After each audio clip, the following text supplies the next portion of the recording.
Major breaking news as the left-wing media continues to freak out over changes by Harmeet Dhillon in the Civil Rights Division of the United States Department of Justice, including by advancing and working to protect our right to keep and bear arms. A lot of craziness is going on in Washington. Let's talk about Harmeet Dhillon's statements about the priorities of how they intend to attack these anti-gun laws all across the country, the sequencing, which I'm sure you all want to know, the order of priorities about how they're going to win for our right to keep and bear arms. We'll break it down when we come right back. Hey folks, I'm Mark Smith, host of the Four Boxes Diner, proud American gun owner, constitutional attorney. Member of the United States Supreme Court Bar, and proud to say the top voice of the Second Amendment in America. Thank you, 2025 Gundies Awards. And as you know, I've been renominated for the 2026 Gundies Awards to be awarded in January 2026. The opportunity to vote for the Four Boxes Diner over there at thegundies.com. You could do it once a day through today through December 15th. So if you're interested in voting for someone at the Gundies Awards, feel free. And I encourage you to vote for Mark Smith, Four Boxes Diner, in the category of top voices of the 2A. All right, folks, so a lot of news going on here. As you know, we talked about this earlier this year, that personnel is policy. Getting the right people in place, in among other places, the Department of Justice is mission critical to making sure that, among other things, our right to keep and bear arms is being advanced. Well, Harmeet Dhillon has been making the rounds. She's the head of the Civil Rights Division within the Department of Justice. She is basically in charge of the Second Amendment effort. She, I believe, is in charge of the Second Amendment unit that is now laser focused on advancing our right to keep and bear arms. As you know, there is a sequencing question going on here as to where should they devote their resources initially. And you'll see why that's important, because a lot of people have quit, which I think is a good thing, but we're going to break that down in just a moment. But specifically, Harmeet Dhillon, I explained to you earlier in this year that until the Solicitor General John Sauer was confirmed, until Harmeet Dhillon was confirmed to run the Civil Rights Division of the DOJ, it was going to be very difficult to get anything practically done with the Second Amendment in the courts because you just did not have the proper people in place to advance the ball. Now that they are there, we're starting to see movement in favor of the Second Amendment rights. Is it perfect? No, it's not. Are there some things that I disagree with? Yes, there are. But overall, the trend is our friend, as illustrated by, for example, Harmeet Dhillon literally personally arguing on behalf of the Second Amendment, arguing that AR-15s cannot be banned by the state of Illinois in the Seventh Circuit case of Barnett out there in Chicago. And she also put in a powerful amicus brief saying that you cannot ban semi-automatic rifles and AR-15s in, for example, the state of New Jersey in the Cheeseman case there in front of the en banc Third Circuit Court of Appeals out of Philadelphia. But anyway, with that said, she's been talking this week about the importance of the right to keep and bear arms. She's also been attacked by the left-wing media about how hundreds of lawyers have quit the Civil Rights Division. As far as I'm concerned, thank God. Don't let the door hit the Duped on the way out when it comes to those people, and we'll break that down a little bit more in a second. But I think it's all good news. The trend remains our friend. But let's start off right here and right now how Harmeet Dhillon literally lays out, in her view, the prioritization. She points out that they can't do everything that they want to do with the Second Amendment all at once, which makes sense, that they have to sort of sequence it out one thing at a time, one victory at a time. And here's what she has to say, explaining exactly this during an interview right here and right now. Right here in the district, there's some unnecessary restrictions. Even though I do have a CCW permit, it took me only 6 days to get it.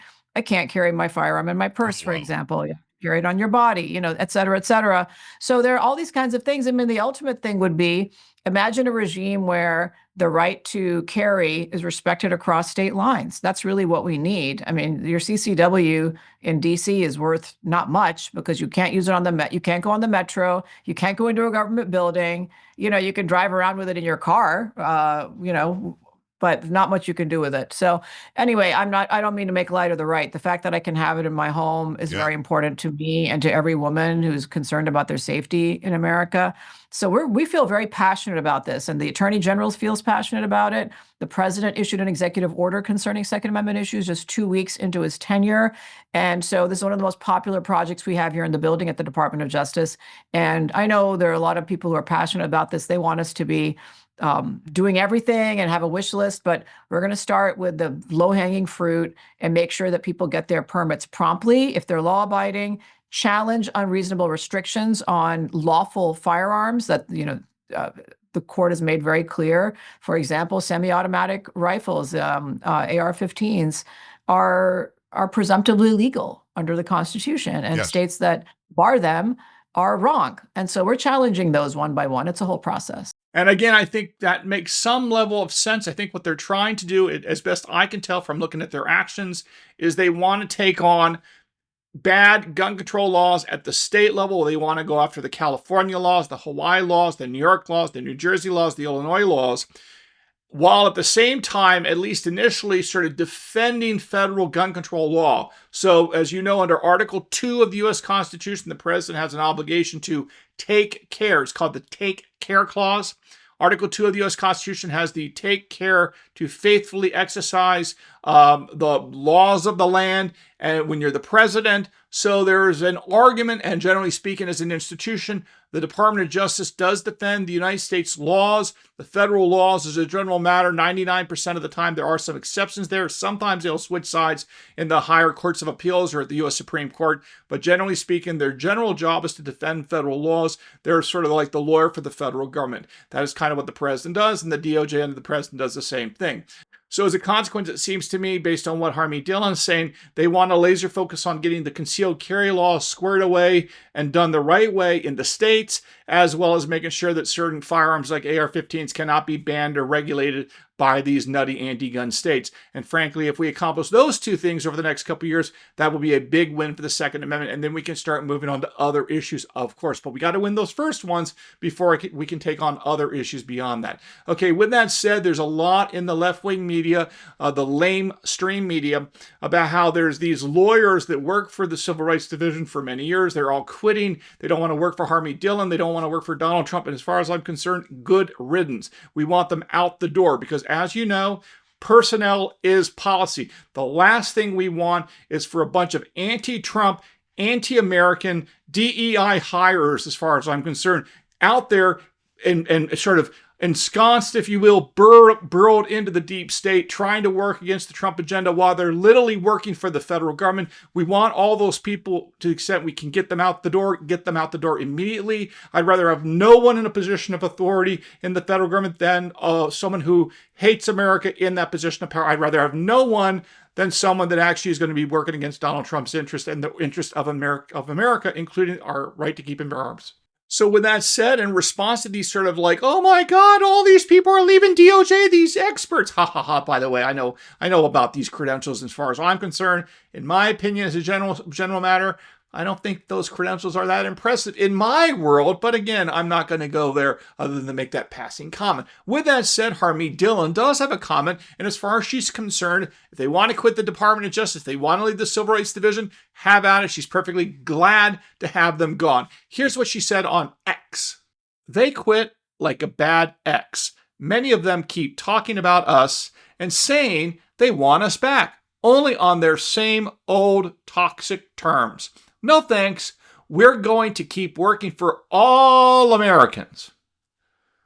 That's fantastic because all Americans includes MAGA supporters, Trump supporters, those that support the First Amendment right to free speech, those that support the right to freedom of religion, and those, of course, who support the right to keep and bear arms and our Second Amendment. And that is exactly what she's trying to explain here, that the Department of Civil Rights should protect all civil rights, including the right to keep and bear arms, and not just advance the interests of, let's say, racial minorities, which has been the game that the DOJ Civil Rights Division has literally been playing for decades, all, of course, trying to undercut and defeat Republican politicians, Republican policies, including, among others, Donald Trump and his Make America Great Again agenda. So with that said, here's what Harmeet Dhillon has to say when asked about all these so-called experts, these so-called lawyers. I guess they are lawyers, technically. I don't know if they're experts, but all these people quitting the Civil Rights Division of the Department of Justice. Here's what she has to say about it. There are hundreds of disgruntled former Civil Rights Division lawyers who voluntarily quit. I didn't fire them after I told them that their job was going to be to protect the civil rights of all Americans, not just the chosen few and their pet projects that they had been pursuing for decades here in the Civil Rights Division. 200 of them or so immediately quit and took a 5-month payout, so over $100,000 worth of severance pay. And then over the last few months, another close to 100 have quit. And yet, they're writing in the press, Reuters covered it, and they say that I'm trashing the DOJ. I've changed its mission. I'm making attorneys do stuff they don't want to do. And it's against the storied, historic vision of the DOJ. But I completely disagree. I'm really proud of the work that we're doing. And obviously, It seems obvious to me that the United States Department of Justice should be justice for all Americans, not just some Americans or some winners of a victimhood sweepstakes. And I think that actually is very popular with Americans. And we're continuing to do the core focus of our work. That's great. As far as I'm concerned, goodbye. Because again, remember, never forget this. Personnel is policy. The way I like to think about it is this.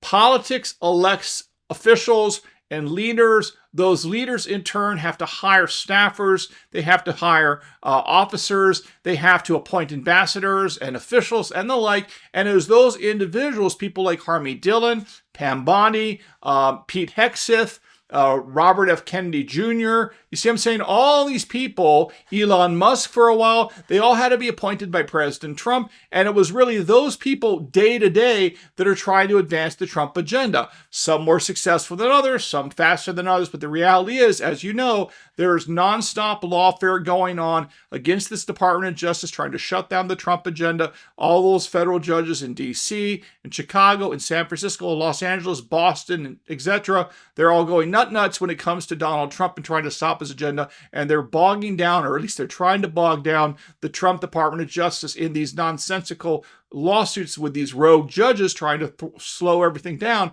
all in an attempt to divert resources away from advancing the Trump agenda. Because as you have your top lawyers, locked down, fighting over some nonsensical issue in a DC trial court, they're not out there, for example, suing Chicago over some gun control law as an illustration. And that is, I think, part of the policy or part of the plan of the anti-American, anti-Trump left-wingers in America. Now, with that said, of course, anyone who is anti-Trump, anti-America, anti-Bill of Rights, anti-Second Amendment, from my point of view, should not be working in the federal government. They certainly should not be working in the Civil Rights Division of the Department of Justice because, again, policy on a day-to-day basis is being made by the people that are appointed by President Trump. So President Trump appoints and meets with presumably the cabinet heads. But after that, there's thousands and thousands of people that work for the federal government. I think there's over 10,000 lawyers alone that work for the Department of Justice. They're out there doing stuff every single day. Some are doing a great job. Some maybe not so much. Some are taking good positions. Some maybe are sliding in bad positions, unbeknownst to anyone, to get it slipped through. You don't know. So with that said, if these individuals do not want to work for Harmeet Dhillon and President Trump, as far as I'm concerned, get them out the door. We are better off without them.